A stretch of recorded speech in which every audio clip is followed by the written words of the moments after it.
Okay, Saul, here I am. Which one is this? That's the design you gave me in the hospital. Right, Paul Martinez, huh? That's the one. We manufactured it in record time. Oh, well, that's good. Because if we don't keep delivering product, our stores are going to drop us altogether. What do you think, Saul? What do you think of this one? Well, it's better than Paul's usual stuff. Yeah, well, that's lucky for us since we can't exactly be choosy. Maybe that's okay for now. Thanks, honey. You can go. Okay, Saul, let's have it. What? I know that look. Sally, I'm worried. And you have got to be, too. We've got no head designer. At the rate we're going, this company can be a deep gefilte fish by spring.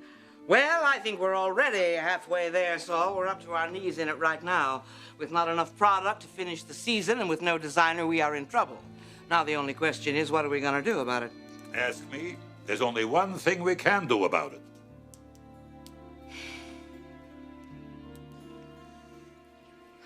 Ridge, you've got to relax. You're so tense. I just keep thinking about all those things that Eric Jr. said to me. I could wring CJ's neck. Well, it's not CJ's fault. Well, what do you mean? Of course it is. Oh, come on, Logan, think about it. Eric had to have been feeling some of those things before CJ started teasing him, otherwise he would have just blown the whole thing off. Now, somewhere along the line, he started resenting me, feeling like I was standing between him and Dad. Okay. So what we need to do is talk to Eric Jr. and help him understand that accepting love from you would not mean that he was being disloyal to Eric, and vice versa. Oh, you really think it's going to be that easy? No, I don't think it's going to be easy. But we did get past a major hurdle, and that is to find out exactly what's bothering him. And now that we know what the problem is... I don't understand how it got to be a problem in the first place, though. I mean, Eric and I were so close. Look, I know I'm not his father. But I've definitely tried to be there for him. I've tried to help him with his homework, to play ball with him, to teach him how to ride a bike. I even took him to work with me. You remember those times? He loved that. And we talked about a lot of things. I mean, I would give him advice about school, about sports, about girls. And now all of a sudden, I'm the bad guy here. I don't get it. No, you're not. I must have done something wrong. Maybe I spent too much time with him. Maybe not enough. I don't know. Oh, Rich, you didn't do anything wrong. You were wonderful to him. It's just that he's a little mixed up right now, that's all. Look, don't worry, okay? Everything's going to get straightened out. And everything's going to be back to normal really soon. Okay?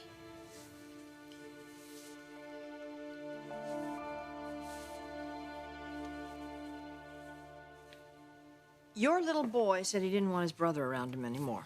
Those were his exact words. He called Ridge a liar, told him that he'd been pretending to be his father. How did Ridge react? Well, he was upset, of course, but he'll handle it. It's Eric Jr. I'm worried about. Stephanie, if you could have seen him. I mean, he's so angry. The rage he's feeling inside is so strong, and he has no idea what to do with it. Well, that certainly would explain the fistfights, wouldn't it? You knew about that? Yes. You didn't? No, not until tonight I didn't. I'm sure it was just an oversight. No, Stephanie, do you see this? Stephanie, I'm the boy's father. I have a right to know what's going on with him. More than that, I have the responsibility. And that's what I said to Ridge and Brooke tonight. That from now on, I'm going to be more involved in my son's life. I just hope it's not too late.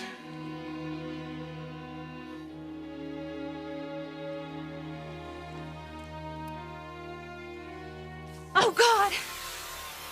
Please don't hurt me. Please. Please, you can have anything you want. You can take anything. Take my purse. Take anything you want. No! No, Taylor. I want you.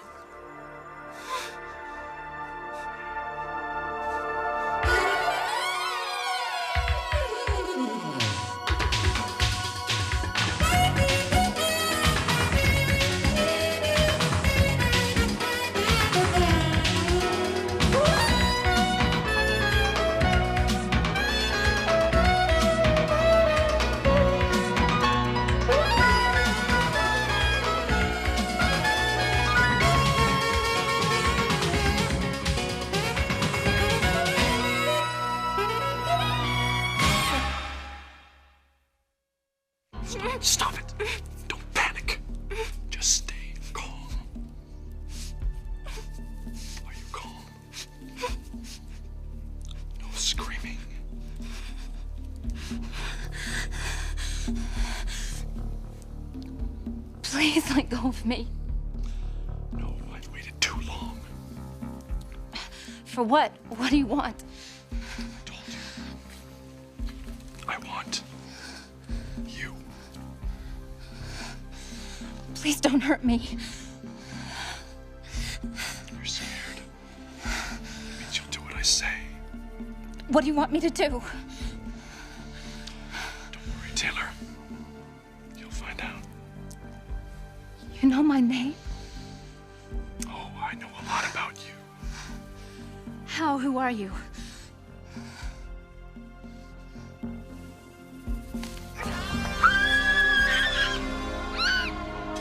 No screaming.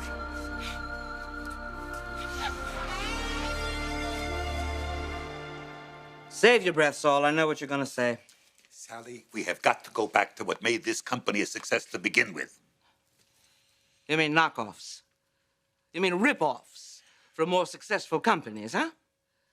Saul, do you honestly think I'd be willing to resort to that after everything we have accomplished? Spectra Fashions was at the top of the heap.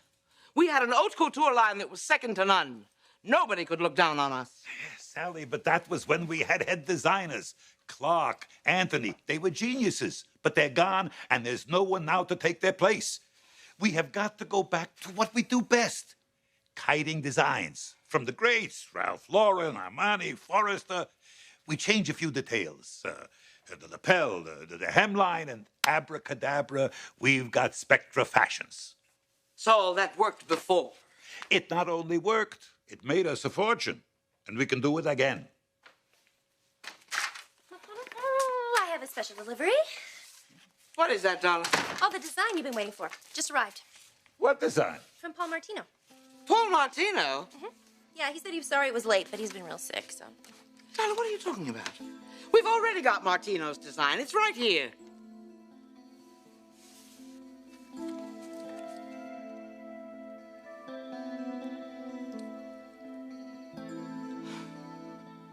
Too late for what? To make up for the mistakes I've made with my son. Oh, you're not going to start blaming yourself for all of this. Stephanie, he feels that he's been cheated out of a father. Now, he blames Rich, but I have to take the responsibility for that. You've always made time for him, Eric. Even with all of the craziness that went on with Sheila, you found time for him. You've been wonderful that way. Weekend trips to the zoo and to the park, that's not real fatherhood. You and I know that. I think Eric Jr. knows that, too. Look, I thought I was doing the right thing. Sort of stepping back and letting Ridge take on more of the responsibility. I didn't want to confuse the boy, but he is confused, and he's hurt, and he's angry. I have to feel I've made a terrible mistake. Well, of course he's confused. It's a confusing situation. But you didn't place him in the situation, did you? Brooke did.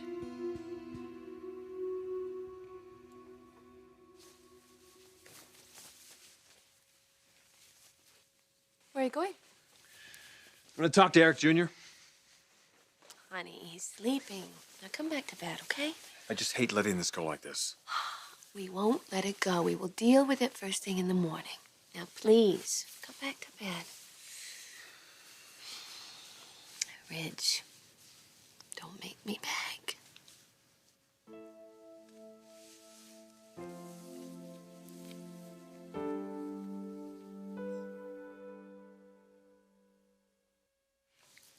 Did I hear you say that you were going to beg? It could happen. Oh. Come on, Ridge. You take your mind off things.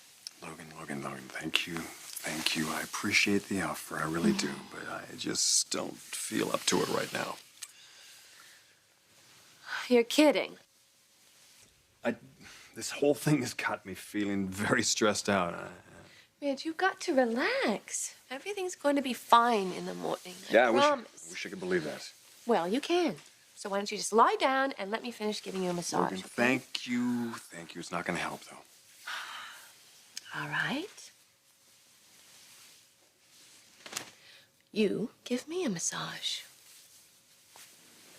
Oh, somehow I don't think rubbing this magnificent body of yours is going to help my stress.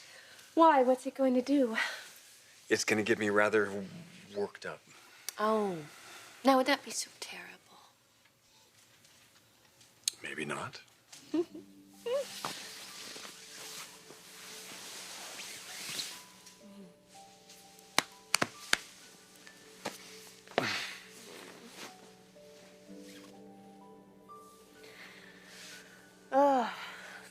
That's nice. You know, you're being so sweet. Unbelievably sweet for putting up with a massage like this just to ease my stress. That's so sweet. Anything for you, sweetheart. Okay, now, I want you to admit that this is just an excuse to have these hands ravage your body.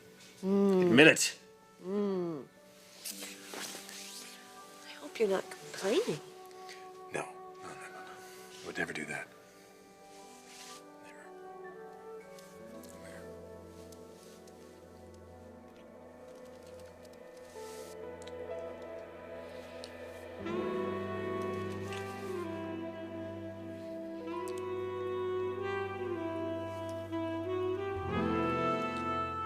Sal, I don't know what the mix-up is, but this is definitely Paul Martino's design. You want to see it? And we've already seen it. This is Paul's design. That didn't look anything like this one. What kind of Michigan? All right, darling, now wait a minute. You are absolutely sure that this is the design that Martino sent? Oh, yeah, 100%. I just got off the phone with him. I mean, you know, his voice was a little hoarse, but it was definitely Paul. And you are positive that this is the only sketch he sent? Yes, the only one. Look, he signed it, Paul Martino. Then whose is this? You got that design in the hospital, right? Yes, of course. I got this in the hospital. I remember exactly when it happened. I was taking a nap, and when I woke up, this design was in an envelope on my bedside table. I remember specifically when it happened because the loud music lover I was sharing space with, Miss Jasmine Malone, was the one who woke me up, and she told me that it...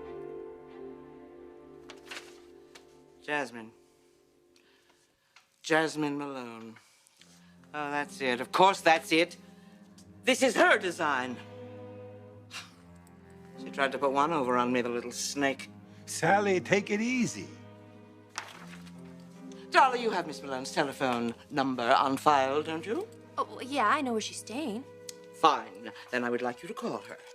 Tell her I want to see her. I want to see her immediately.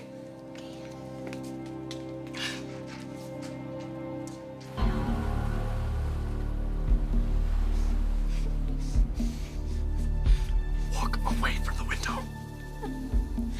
Look, I'm not gonna hurt you. What do you want? What do you want? Jewelry, money? What? Please. No, I want nothing. Just do what I say. Now move.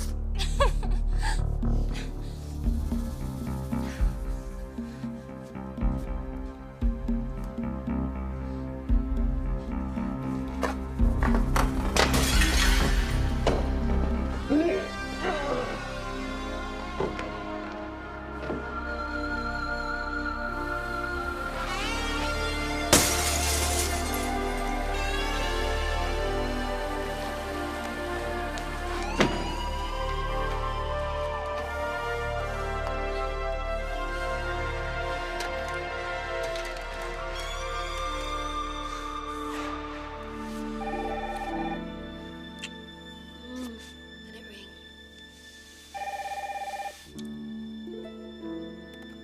You've reached the home of Ridge and Brooke Forrester. Please leave a message and we'll get back to you as soon as we can. Ridge, are you there? Please be there. Oh, God, please help me, Ridge. Please pick up the phone. Taylor? Oh, thank God, Ridge, I need your help. What happened? There was a man here. Where? He was in my house. He broke in. Is he still there? He's gone. I think. I don't know, Ridge. Please come over. Taylor, are you hurt? Oh, God, no. I don't think so. Now listen to me. You call 911 and get the police over there right now. I'll be there as soon as I can. What happened? Somebody broke into Taylor's. Is she hurt? No, but she's scared to death. Brooke, I'm sorry. I gotta go down there. I'll be back in a little while.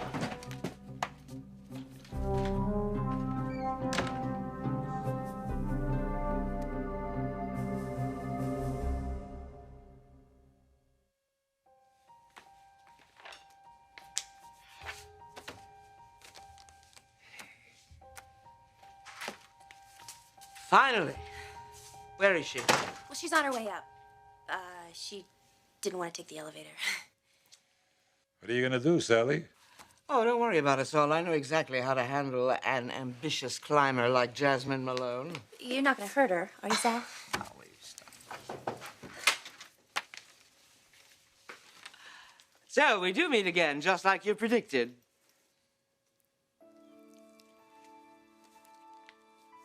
What do you want, Sally? I see you've noticed our latest design. What do you think of it? Well, you know you don't care about my opinion. Au contraire, I'm terribly interested in your opinion. Tell me.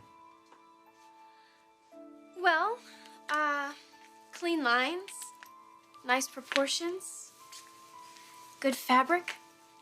Not that I know too much about that sort of thing, you know. Oh, I think you're being much too modest, Miss Malone. I think you know a great deal about that sort of thing. As a matter of fact, I think I would venture to say you're intimately familiar with this particular design. You know. Yes, I know. What are you going to do about it? Well, there are many things I could do. For example, I could call the police and have you indicted for fraud. Or I could let everybody in the fashion industry know about your underhanded methods and make sure that you are never hired again. Sally, don't you think that's a little harsh? But I'm not going to do that, Miss Malone. I have a better idea. I am going to make you an interesting business proposition. Very interesting business proposition.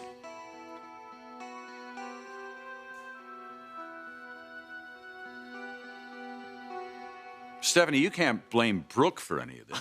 Why not? She married her son's brother, didn't she? She knew that little boy would find it difficult to accept that once he fully understood the situation. Well, Ridge had some input into that, too, you know. He has never tried to confuse your son as to who his father is. Are you saying that Brooke did? Absolutely. I've said that for a long time. She's used both of those children to hold on to Ridge. How many times have you heard her say, oh, if it weren't for Ridge, my children wouldn't have a father? Eric, what kind of a message does that send to your little boy? If he's confused, and he is, it's because she's deliberately done it for her own selfish reasons. Stephanie, not once has Brooke tried to stand between me and Eric Jr. She has made me feel very welcome over there. Welcomed as a guest. Welcomed as the favorite uncle, almost. But certainly not as the father of that little boy. You're not going to stand there and disagree with me, Look, are you? it doesn't matter how it happened. The fact is, I do not have a strong enough relationship with my son, and that's going to change. How did she react to that? Brooke was fine with it. It's Ridge who had the problem. Why? Oh, he sees this as some kind of criticism of his parenting. Look, I understand that Ridge has done a terrific job with Eric Jr. I realize that, but I can't be concerned about Ridge right now. It's Eric Jr. who has to be my first priority. Good. I'm glad to hear you say that. Look, I'm doing this as much for myself as I am for my son. Stephanie, I stepped back. I made the sacrifice because I thought it was the best thing for Eric Jr. But now I'm realizing that ever since I stopped living with him, there's this void in my life. I need him as much as he needs me. Honey, he's going to be fine. He's a lucky little boy. He has a wonderful family that loves him, that wants only the best for him. And more important than anything else, he has you as a father.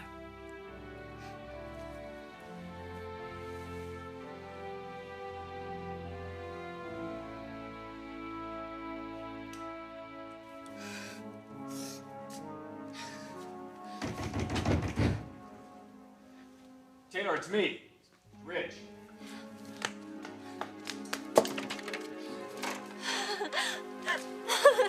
Come here. It's okay. Everything's okay. Have you called the police? They're on their way. Okay, good. Come here. Tell me what happened. I came home and I heard a noise and I thought it was James, and then this man came out of nowhere and he grabbed me. Did you see him? Do you know what he looked like? No, I couldn't see him. He was wearing black. He had a black mask and gloves, and I told him he could have wherever he wanted, and he told me he wanted me. Rich, he knew my name. He said he was waiting for me. And I knocked the lamp off the table, and then he got scared and he ran away, and I ran to the phone and I called you, and I'm sorry. I know I shouldn't have, but I'm frightened. It's all right. Did the right thing. I'm here now. Just relax. I'm here. Calm down. Thank God, Rich. Thank God you're here.